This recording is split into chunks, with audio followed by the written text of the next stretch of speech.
नाज़रीन ख़बर आहे कंदकोट में एसएसपी कश्मीर कंदकोट इरफान अली समूह की हिदायतुनि ते अॼु ॿिए ॾींहुं बि दुरानी महर के कच्चे में बयास सब्ज़ो ऐं जागनाड़ी गैंग के ॾोहारनि ख़िलाफ़ मुग़विन की बाज़ाबी ऐं घुर्बल जवाबदारनि की गिरफ़्तारी लाइ 4 बख़्तरबंद गाड़ियुनि की मदद से मुख़्तलिफ़ थाणनि की पुलिस नफ़री जदीद हथियारनि की मदद से इलाइक़े के कड़ो चाढ़े छॾियो आहे, जॾहिं त पुलिस पारां अच वञ जा रस्ता सील किया विया आहिनि।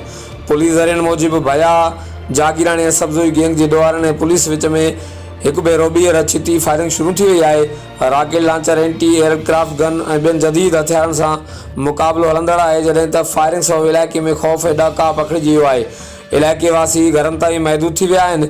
एसएसपी कश्मीर कंदकोट इरफान अली समूह मूजिब पुलिस ॾोहारनि सां बहादुरी सां विड़ी रही है। इंशाअल्लाह ॾोहारनि जो इलाइक़े में ख़ात्मो हाणे सुख जो साह खणिबो। आख़िर में यादि रहे त हिकु ॾींहुं पहिरियां दुरानी महर के कच्चे में हथियारबंदन की फायरिंग में एसएचओ जमाल अब्दुल लतीफ़ मीरानी शहीद डीएसपी ऐं अलकार समेत 4 ॼणा ज़ख़्मी थिया हुआ। हर वक्त आगाह लाइ ॾिसंदा रहो JT वेब न्यूज़ कंदकोट।